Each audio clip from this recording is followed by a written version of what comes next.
Well, hello everyone. This is Mr. Bluetooth Tarot, and this is lesson number 2. We're going to go into the suit of swords. Swords are the suit of air signs, which is Gemini, Aquarius, and Libra. Okay. Again, we're going to go 1 through 10, and then we're going to go into our court cards. So the thing to notice is that just like an air sign, they have to do with action and communication. That's what the suit of swords is indicative of in any reading. And again, just like if you remember our last one, we're going to start with the ace. So here is the ace of swords. You'll notice this ace is very strong. It is pointed downward. It is centered. It is direct. It is not hurting anything. It's completely balanced. It's suspended in air. And again, aces represent things that are really strong, things that are not going to go wrong. So this card, this ace of swords, and I'm going to read about swords because I think it's important for you to hear textbook meanings on some of the swords, because swords can be very difficult to understand. So this means determination, initiative, strength, force, power, success. It's yielding your power. But it's the power that comes from your mind, from having an idea and acting from that idea with force and determination and strength. It can also mean a great outcome. Whatever that battle it is, whatever you're doing, you're undertaking, it's going to be good. You're going to prevail. It's not a card of victory, but I would say that you will be victorious in something if this were to come up in a reading, okay? So that's your ace of swords. Now here's your two of swords. Now twos can be coming together. They can also be kind of opposition, things that are opposing, wanting to come together, like trying to mix oil and water. So in this particular card, I like to look at the symbolism.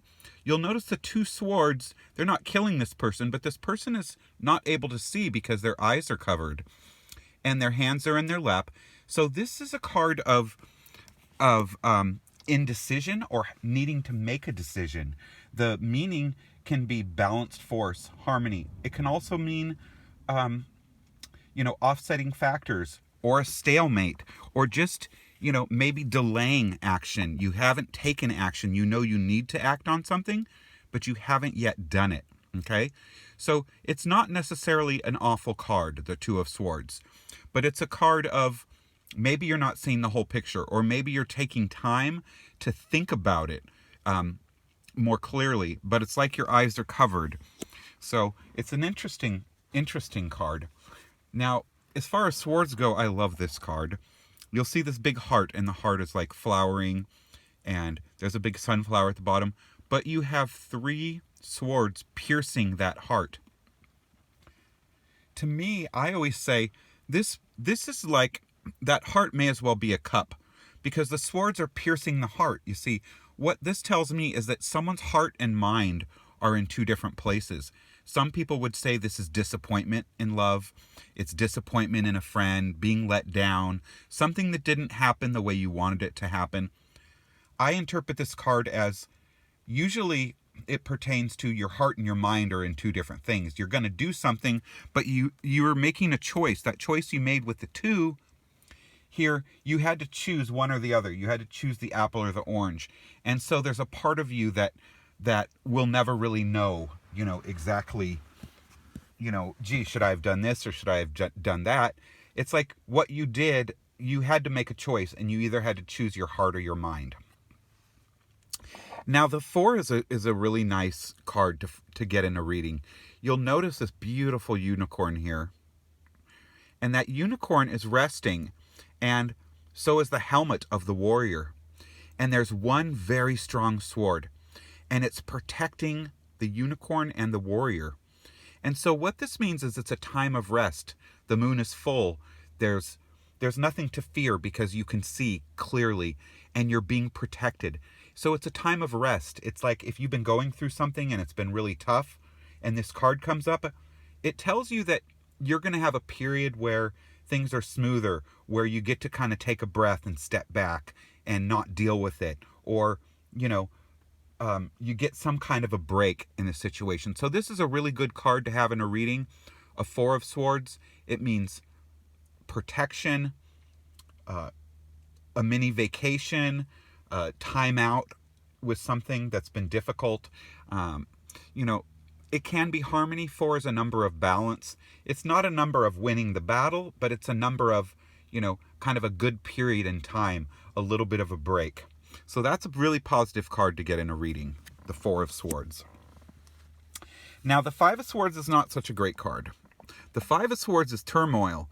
You've got these swords crossed. They've dug into the earth here. See the two at the bottom? They've already hit their target. And there's three more up there. There's not much light coming from the moon. And so, again, five, usually in almost every suit in tarot, five is a number of Mercury. It's a number of change, instability. So it doesn't mean that things are horrible, but it's kind of like something has to change. There's a battle you're fighting. There's some kind of something happening that doesn't feel good. Now, some people love battles. And so for those people, you know, you might be reading for people who are, you know, they're fighters. They fight everything. They love the fight. They love the battles. They like to take on a lot. Well, that's fine. You know, some of those people will have these in their readings a lot because they're always battling something. They're always fighting something. They're arguers. They're just those people that like chaos. But five can be a number of chaos. A lot of stuff happening, a lot of change, a lot of difficulty. Okay? And in the actual meaning, it says, can be destruction, degradation, adversaries, infamy, dishonor. It's a card of definitely challenges, the battle. Now, the Six of Swords is, you'll see the dragon is floating down the river. We don't have butterflies. We have movement. All the swords are up here. They're floating. And these are more dragonflies as opposed to butterflies up here in the Six of Swords. So you have some movement, some action happening with this. It's a trip, a journey, overcoming difficulties, success after anxiety. So there is, again, a beauty and balance is always associated usually with the sixes. So this is a good card. It's kind of like, after everything has happened, that you have movement. So if a six comes up in a reading, you would tell someone, oh, you know what, there's going to be resolution soon. Okay. Now we get to the Seven of Swords here. You've got several swords. Just here, let's try to get this focused. There we go. There's not a lot of light here. Some of the swords are up in the sky. Two of them are down in the ground. You've got the number 7. It means having to be make new plans, to persevere, hope, confidence, partial success. It's like some of the swords are floating, some of them are in. It's an interesting card. It's not really super bad and it's not really super good. It maybe can mean because you went through the 5, you went through the 6. So in the 5 you had to change. You had that battle. In the 6 you had movement. Now in the 7 it's kind of like you're starting over again. So there's, in a way, it's a little bit of a newness. Something, now you're undertaking something new. There's been a shift. There's been a change in whatever that fight was or that battle was. And so it then moves into the 8 of Swords.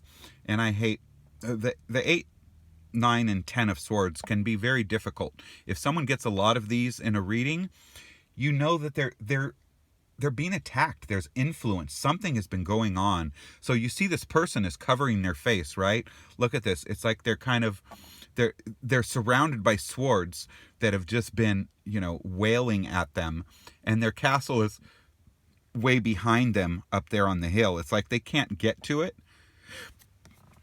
The actual meaning of the 8 of Swords is conflict, crisis, turmoil, criticism. So there's definitely in the 8 and the 9 she's on the ground.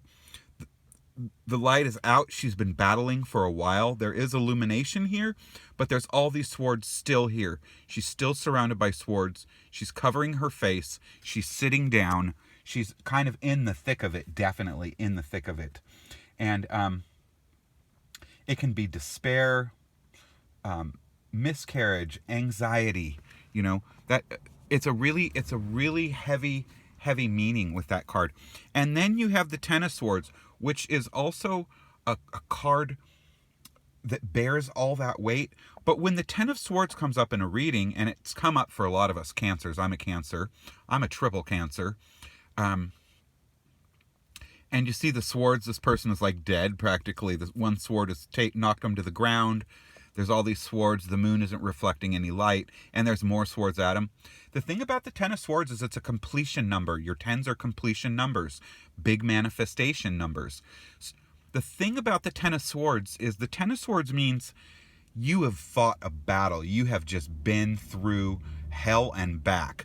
Someone who gets the Ten of Swords, they have been under attack. And it's not necessarily because of anything they've done. And it's important to know that with the swords, it doesn't necessarily mean that person is to blame for what's happened. People get sued, people get bullied online. There's all kinds of negative things that people can do to good people.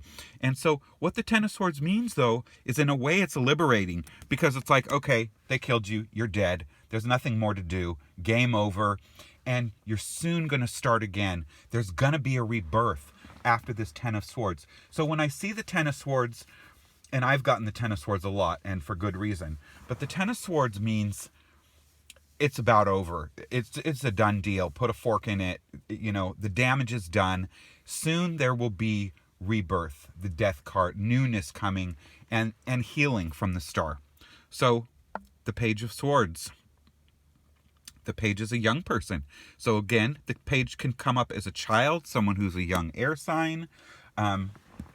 Pages can definitely mean young people. They can also mean someone who's spying on you, an active youth, someone who's perceiving you, or kind of insight, undercover. It's information. If it's not a person, then it's information. And so if the Page of Swords came up with the Three of Cups, I would say, oh, there's like a birth. There's going to be like a young person, probably an air sign, or someone who would be really active, really mentally bright, someone who's, got quick thinking and a big, brain cell. But if it came up with other swords, I would say, someone is doing something behind your back. If it came up with the moon, I would say, oh, there's someone, they're trying to undermine you, okay? Now we have the Knight of Swords. The Knight of Swords can be, obviously, a young man. It can be a suitor, someone who's, very bright. They love to learn. They're very spontaneous. They can be a whole lot of fun, sometimes flaky. You just never know. Also, it can mean skill, strength, heroic action, rushing into something without fear. So, bravery. It's an interesting card. So you have to decide by the cards that come around it whether it's an action or it's a person, okay? And again, the surrounding cards are going to help you determine that.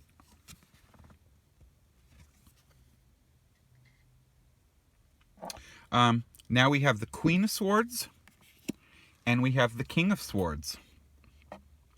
So again, these are mature people, men and women. They are people who are very active in their mind. The King is determined, experienced. He can be authoritative, controlling, analytical, kind of have a superiority complex. The Queen is quick-witted. She's perceptive. She's, it can also mean someone who's cold, because sometimes air sign people, they're not coming from their emotions and their heart. They use their mind. They use their brain a lot. So the King and Queen can be thought of as kind of cold. If they come up in a reading with something that pertains to justice or something, that could be the judge, that could be, the lawyer, it could be opposition, it can be someone coming up against you, it can be just kind of something that's factual, based in fact, having to do with lawyers, legal stuff, because it pertains to the brain, to the mind, to things in writing, to messages, things of that nature. Okay? So, now you know a lot about the swords. I hope that made a lot of sense for you. And of course, I always like to end the reading with a beautiful picture of the ace. So please tune in to lesson 3 next time.